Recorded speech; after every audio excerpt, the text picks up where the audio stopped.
तब परमेश्वर अदन की वाटिका में उसके साथ संगति किया करता था। लिखा है कि परमेश्वर दिन के ठंडे समय में वाटिका में फिरता था। जब परमेश्वर वाटिका में आए और आदम और हव्वा को उसका शब्द सुनाई दिया, तब वे दोनों पेड़ के बीच में जाकर यहोवा से छिप गए। तब परमेश्वर ने पुकार कर कहा, तू कहाँ है?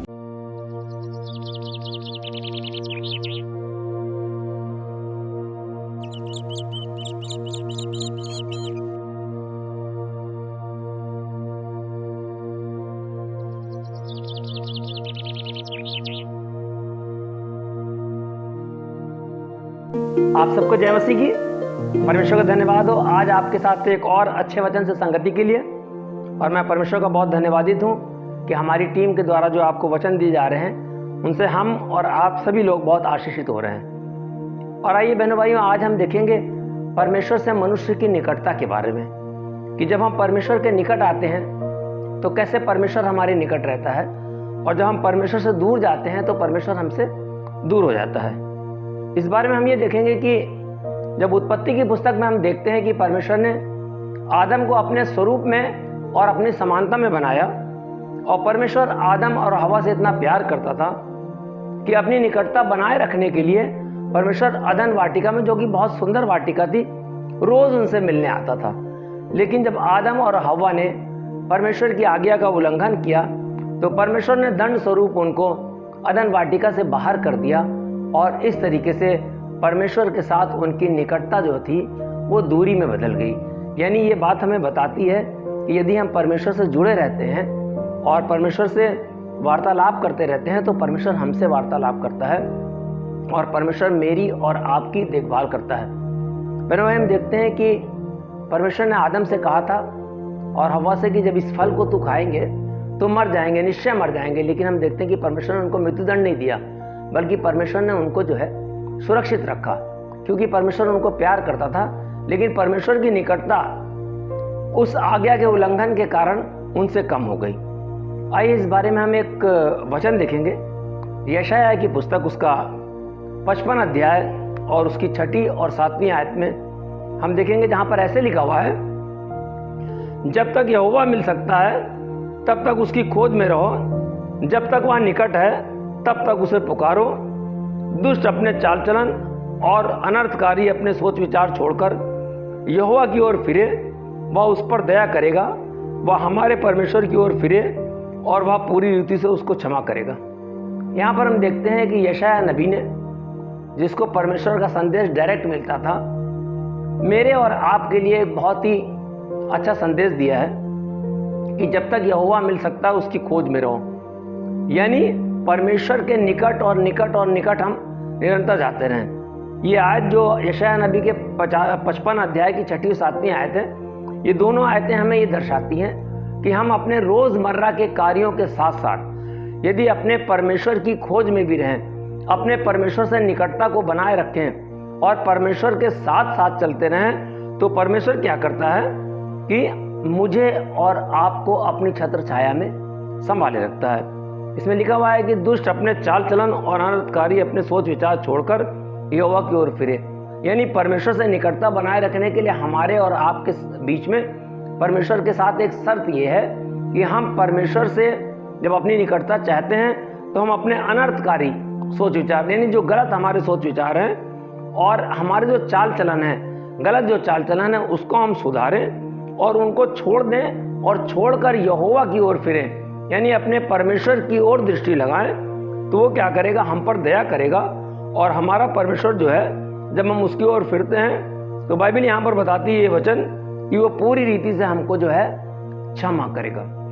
यानी परमेश्वर के निकट आने पर उसकी दया के ही पात्र हम नहीं बनते, बल्कि उसकी क्षमा के भी पात्र बनते हैं। और परमेश्वर मुझे और आपको बहुत अच्छी तरीके से संभाले रखता है। बहनों भाइयों, पुराने नियम में एक और बहुत सुंदर जो है वर्णन है, दानियल के समय का है, जब शद्रक, मेशक और अबेदनगो के बारे में हम देखते हैं कि उस समय के राजा ने, जो नबूकदनेस्सर राजा था, और उसने उनको आग की भट्टी में डलवा दिया था और उस आग की ज्वाला को उसने और ज़्यादा कई गुना भड़का दिया था ताकि बहुत ज़्यादा गर्म हो। और हम लोग जानते हैं कि जो लोग उस आग की भट्टी को तेज कर रहे थे वो उसमें झुलस के मर गए।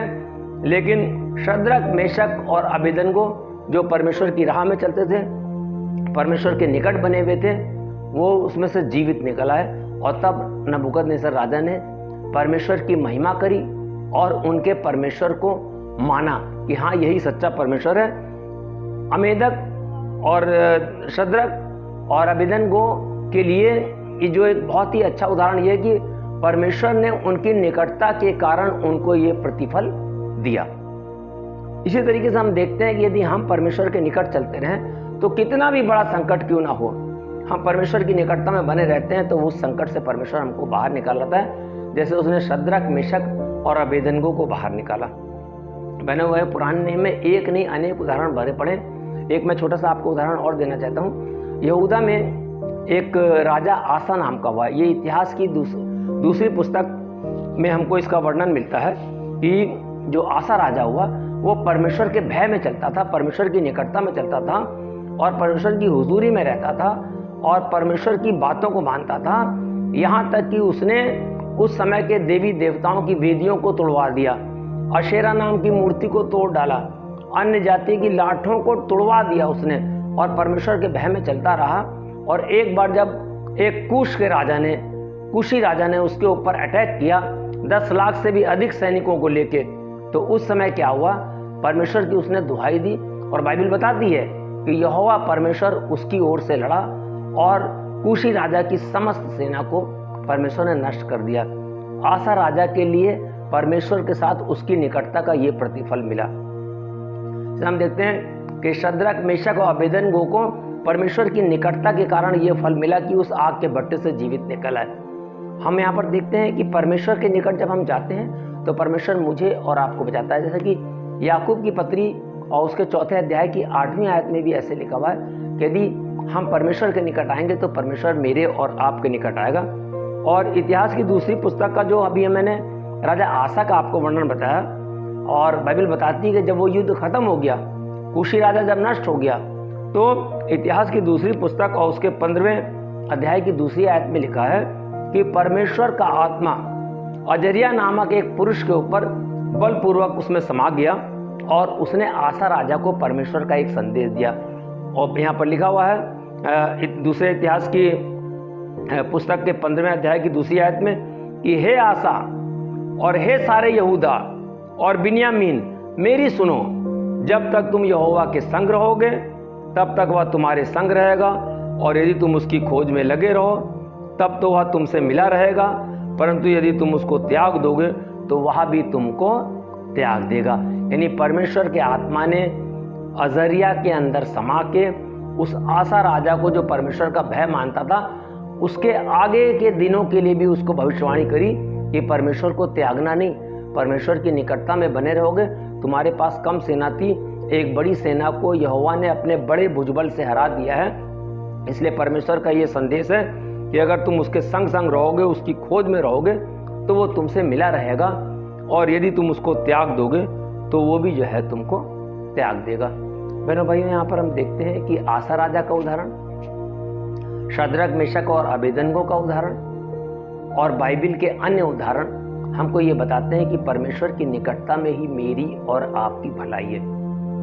आदम और हव्वा ने परमेश्वर की निकटता का बहिष्कार एक प्रकार से किया जब उसकी आज्ञा का उल्लंघन कर दिया, तब परमेश्वर ने उसको दंड स्वरूप उस अदन वाटिका से निकाल दिया और परमेश्वर से जो उनकी रोज बातचीत होती थी वो खत्म हो गई। बहनों भाइयों, बाइबल के ये संदेश मुझे और आपको आज इस वचन के द्वारा ये बताना चाहते हैं कि मुझे और आपको भी अपने मानव जीवन के अंदर, जिसका अंत निश्चित है कि एक दिन हमें मरना ही है, परमेश्वर की निकटता में बने रहें, परमेश्वर के राज्य की खोज में लगे रहें, परमेश्वर से अपने प्यार को, परमेश्वर से अपने मिलनसारिता को निरंतर बना के रखें, तो परमेश्वर मुझ पर और आप पर बराबर अनुग्रह की दृष्टि करेगा।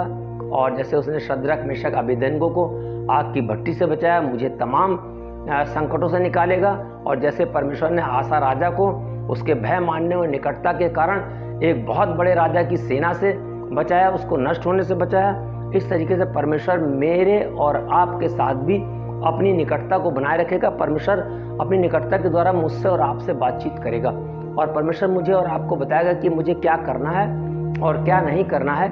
ये लेकिन तभी संभव है इस अच्छे प्रतिफल को हम तभी पा सकते हैं जब हम परमेश्वर की निकटता में बने रहें और लगातार अपने जीवन पर्यंत यानी मृत्यु पर्यंत तक हम परमेश्वर के साथ साथ चलते रहें, तो परमेश्वर हमें कभी भी ना छोड़ेगा, ना कभी भी त्यागेगा। इस वचन के द्वारा आपको बहुत आशीष मिले। जय मसीह की।